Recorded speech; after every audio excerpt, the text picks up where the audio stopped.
Olá pessoal do sétimo ano, vamos dar início aí ao estudo da nossa última região, que é a região sul do Brasil. Então nós já trabalhamos região nordeste, região sudeste, região centro-oeste, a última foi a região norte, né, a ser estudada, e para finalizarmos aqui o nosso quarto bimestre, nós temos a nossa última região e a última região também a ser ocupada, né? Digamos que ela foi em certo momento esquecida pela colonização. Nós temos então a região sul e nós vamos trabalhar principalmente as questões dos imigrantes que ocuparam aquela região, a agropecuária, que é um forte setor econômico naquela região, né? E o processo aí de industrialização, que é bem nítido naquela região, semelhante com o processo aí vindo da região sudeste. Vamos iniciar então aqui a região sul do Brasil. Como vocês podem perceber, a região sul do Brasil é uma das regiões mais extremas a ter naquela localidade, né, que é o sul. Nós temos aí 3 principais estados, né, que é Paraná, Santa Catarina e Rio Grande do Sul, né? A capital aqui de Paraná, Curitiba, capital de Santa Catarina, Florianópolis, e nós temos aqui a capital de Rio Grande do Sul, Porto Alegre. O que é que nós temos aí, né? Formada por 3 estados, Paraná, Santa Catarina e Rio Grande do Sul, né? Como eu falei para vocês. É a menor região brasileira, né? E também existe uma alta densidade demográfica, ou seja, é a segunda maior região em conter populações, essa população distribuída de forma homogênea em toda essa região aí. Segunda região mais povoada, né? Depois da região sudeste, vem a região sul como a segunda mais povoada. E também nós temos as 2 cidades mais povoadas dessa região, que é Curitiba e Porto Alegre, né? Curitiba aqui no Paraná, Porto Alegre aqui no Rio Grande do Sul, as 2 cidades da região sul do Brasil mais povoadas, né? Então nós temos aqui, no início da ocupação brasileira, nós temos a chamada Tratado de Tordesilha, né? Que a gente pode perceber que esse Tratado de Tordesilha aí vai separar as terras portuguesas das terras espanholas. Nós vamos perceber que, de acordo com o início do povoamento do Brasil, que é o século XVI, toda a região sul pertencia à Espanha, né? O que vai ocorrer aí? Com o passar do tempo, né, do século XVII, entrando no século XVIII, acaba-se o Tratado de Tordesilha, né? Assina-se então o Tratado de Madrid e as terras, se forem ocupadas por Portugal ou por Espanha, os donos vai ser aquela pessoa que ocupou as terras. Então nós vamos ter aqui um grande adensamento populacional nessas regiões, principalmente aí de pessoas vindas de fora. E atualmente nós vamos perceber que no século XIX vai estar totalmente povoada essa região sul do Brasil, né? Então são processos aí de povoamento, século XVI, século XVIII, aliás, século XVI, século XVII e século XIX, com o passar do tempo começou esse processo aí de ocupação, tá? No período colonial, a região sul pertencia à Espanha, como foi dito aí, mas a região não demonstrava interesse. Por que não demonstrava interesse? Porque a região sul ela fica abaixo do Trópico de Capricórnio. Então, o clima nessa região é um clima semelhante ao clima de alguns países europeus, né? Não vai ter como você desenvolver produtos tropicais, como cana-de-açúcar, ou até mesmo minério, que eles não vão encontrar, os minerais. Então, não vai demonstrar interesse, fica então a região esquecida até certo ponto. Depois passa a pertencer a Portugal, né? Apesar disso, a coroa portuguesa fez diversas tentativas para a ocupação, buscando por metais preciosos, sem êxito, catequização e aprimoramento dos indígenas, né? Além disso, de interesses de proteger o território de invasores. Então, tinha como principal objetivo ocupar aquela região. Primeiro, busca por metais preciosos. Depois, captura de indígenas, catequização dos indígenas, ocupar aquela região para que invasores não entrem, não tomem de conta aquela região, com várias brigas aí entre Portugal, entre Portugal e entre o Uruguai naquela época. Surgem então as missões jesuítas, né? O que foram as missões jesuítas? Padres jesuítas espanhóis fundaram diversos aldeamentos na região sul do Brasil. sobretudo próximos aos rios Paraná e Paranapanema, né? Nós temos aí dois rios que foram essenciais para a ocupação daquela região sul, o rio Paraná e o rio Paranapanema, que é na região norte do Paraná, com divisa ao estado de São Paulo. Surgem então as reduções. O que são reduções? Reduções são locais que foram desenvolvidas para a ocupação dos jesuítas. Então, são locais desenvolvidos para a ocupação dos padres jesuítas. Por meio das reduções, os jesuítas empunhavam a cultura europeia na rotina dos indígenas e exploravam sua força e trabalho e lutavam contra a escravização feita pelos colonizadores, ou seja, as reduções são espaços destinados para a catequização dos indígenas através dos padres jesuítas. Os padres jesuítas fixavam-se naquele local, construíam os seus aldeamentos, pegavam os índios aí para não serem escravizados pelos colonizadores, eles catequizavam os índios, aprendiam a falar espanhol, tinha aí como principal a língua espanhola, né, tinha como principal religião a religião católica. Isso fazia com que tivesse, de certa forma, um não aprisionamento e uma não escravização dos indígenas por parte dos colonizadores. Tá? Então, aqui no livro de vocês, pode perceber resquícios de uma igreja jesuíta, né, no qual os padres moravam naquelas regiões. Com o passar do tempo, surgem os tropeiros e a criação de gado. A exploração do ouro nas regiões de Minas, na região sudeste, né, Minas, São Paulo e Rio de Janeiro, fez surgir a necessidade de alimentar e abastecer grandes populações que exploravam o metal, no caso o ouro, no século XVIII. Com a criação de gado bovino na região sul, ou seja, a região sul do Brasil passou a ser uma região que abastecia a região sudeste, principalmente no período denominado como período do ouro, né? Período aí da mineração, no século XVIII. A valorização dessa atividade, que fornecia carne, couro e transporte para as cidades mineiras, impulsionou o desenvolvimento das estâncias. O que são estâncias? Estâncias são locais onde tinha aí a criação de gado e nos locais aí saíam os tropeiros, que eram as pessoas que eram encaminhadas de abastecer a região sudeste, principalmente a região de Minas. Através de quê? O pessoal saía da região sul, né, e levava para a região sudeste carne, levava couro e levava outros tipos de materiais.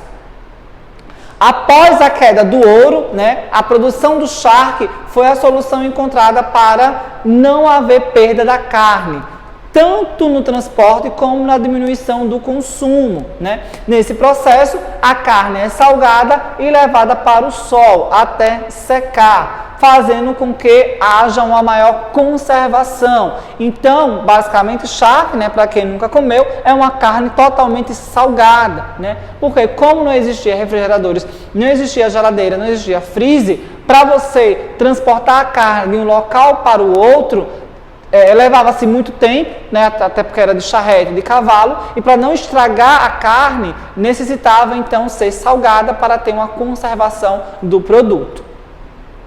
Durante o século XIX e o século XX, as charqueadas foram importantes para a economia da região. O desenvolvimento de carne salgada foi bastante importante na região aí, já que era a principal fonte de renda. Os principais consumidores de carne salgada foi São Paulo e a Amazônia, principalmente naquele período que foi o período da borracha lá que nós estudamos. Com a industrialização e produção de refrigeradores no século XX, a produção de charque diminuiu. Por que diminuiu? Porque não precisava mais salgar a carne. Era só você congelar a carne agora, né, para ficar conservada. Então, nós temos aqui na imagem do livro de vocês uma região denominada de região de charqueada, né, onde era desenvolvido, onde era confeccionado as charqueadas para ser levadas tanto para a região sudeste como também para a região lá norte do Brasil. Vamos então para a imigração, né? Foram os principais ocupantes da região norte, quem foram? Os imigrantes, principalmente os imigrantes europeus. A ocupação definitiva e o desenvolvimento econômico. A ocupação da região sul estava restrita em alguns pontos isolados, como é o caso do litoral e o interior, ou seja, não era toda a região sul que era ocupada. Alguns pontos, tanto do litoral como do interior, que tinham um certo aglomerado urbano, sendo mudada com a chegada então dos imigrantes que ocuparam posteriormente toda a região. Visando proteger as terras que eram constantemente ameaçadas pelos vizinhos platinos, né, principalmente Portugal,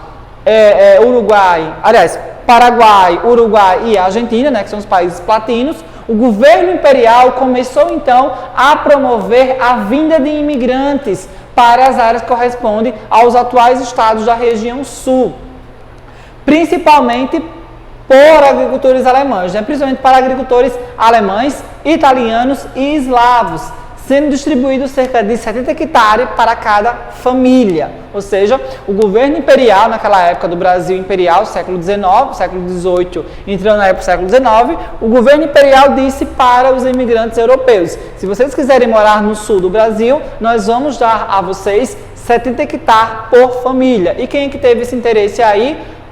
Os italianos, os alemães e também os eslavos. Quem são os eslavos? Os russos, os ucranianos, entre outra etnia, que foram para aquela região mais ao sul do Brasil. Até porque também eles estavam fugindo de fome, né? Fugindo aí de problemas que estavam ocorrendo na região europeia. Na década de 1820, os alemães se situaram na região que hoje é São Leopoldo. Com habilidades artesanal, os germânicos, né, que é a origem alemã, começaram então a desenvolver as primeiras fábricas, ou seja, os alemães se situaram na região de São Leopoldo e foram os primeiros imigrantes a trazerem e a desenvolverem a indústria naquela região sul. Vieram também os italianos no século XIX. Os italianos aí, né, no final do século XIX, os italianos vieram e passaram a ocupar a região que hoje é a região serrana do Rio Grande do Sul, né, onde eles começaram a desenvolver o cultivo da uva e também começaram a desenvolver a fabricação de vinhos. Já na mesma época vinham os eslavos, os ucranianos, os russos, né? E com isso aí eles ocuparam as terras férteis das 3 regiões aí, tanto o Paraná, como Santa Catarina, como o Rio Grande do Sul, né? Tendo aí uma grande área para a produção de frutos subtropicais, como é o caso da maçã, da uva, do morango e outros tipos de frutos que até então não existiam no Brasil. Aspectos econômicos aí atuais. 30% da produção agropecuária vem do sul do Brasil, destacando tanto a agricultura familiar como o agronegócio. Na década de 1980, a região recebeu grandes incentivos para o desenvolvimento industrial, especialmente no setor automobilístico, ou seja, em 1980 começa o processo de industrialização da região norte, principalmente as indústrias que foram e desenvolvem os automóveis. Atualmente, podemos destacar indústrias de base, né, que são aquelas indústrias que produzem produtos para outras indústrias, né, indústrias de calçado, indústria de vestuário, indústrias alimentícias, automobilísticas e até mesmo indústrias tecnológicas.